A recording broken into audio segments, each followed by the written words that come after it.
Imagine this. After every meal, no matter what you eat, you have intense stomach pains coupled with migraine that ultimately leaves you running for the Tums and lying down in a dark room.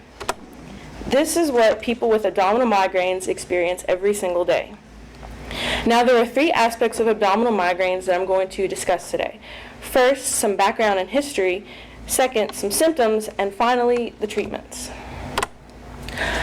This disease was not officially given a name until 2007, and my neurologist at UVA, Dr. Rust, told me that. The condition is most common in children, and abdominal migraines is actually a variant of regular migraines.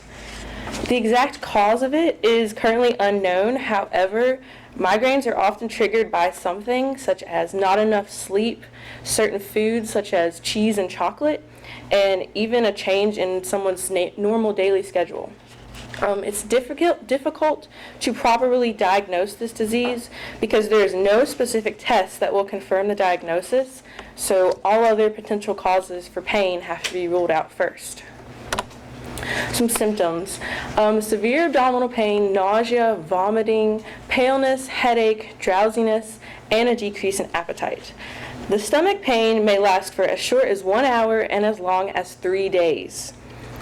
Another symptom of this disease is an aura. Auras usually come before migraines.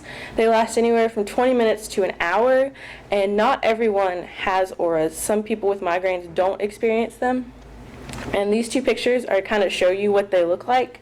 They're different for everybody, but for me, when I have an aura, this picture on the right is usually what I have, like the waves. I have wavy lines in my vision, like you're on a boat and everything's just moving. That's what it looks like. And then the one on the left is also a good example because it's really bright right in the middle, and then it's dark all around, and it's kind of hard to see, but there's little lines going through it too. So like I said, some people have visual symptoms like flashing lights or wavy lines. Some people actually smell or hear things that aren't actually present, so kind of like a hallucination. Some people have tingling or numbness on the side of their body where the migraine will eventually develop.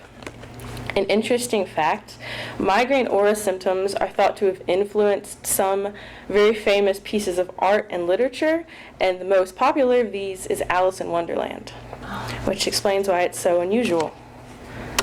Some treatments. There is no specific treatment for this disease because, like I said, it's very new.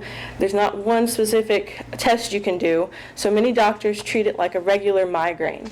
There are more than 100 medications currently being used to treat abdominal migraines, according to the Migraine Research Foundation. Often, drugs that effectively treat other disorders like high blood pressure and seizures are good at treating and preventing migraines too.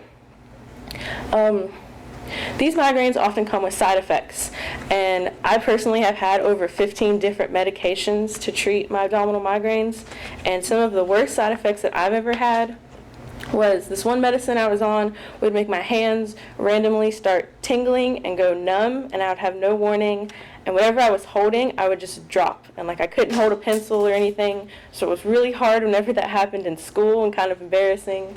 But another one that I had was my sweat glands would go dormant, and so during the summer I had to be very careful to not have a heat stroke because there's a very fine line between just being hot and actually having a heat stroke, so it's really difficult.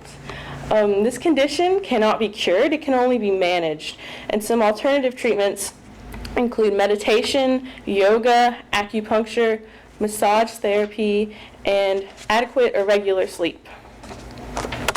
In conclusion, abdominal migraines is a fairly new disease.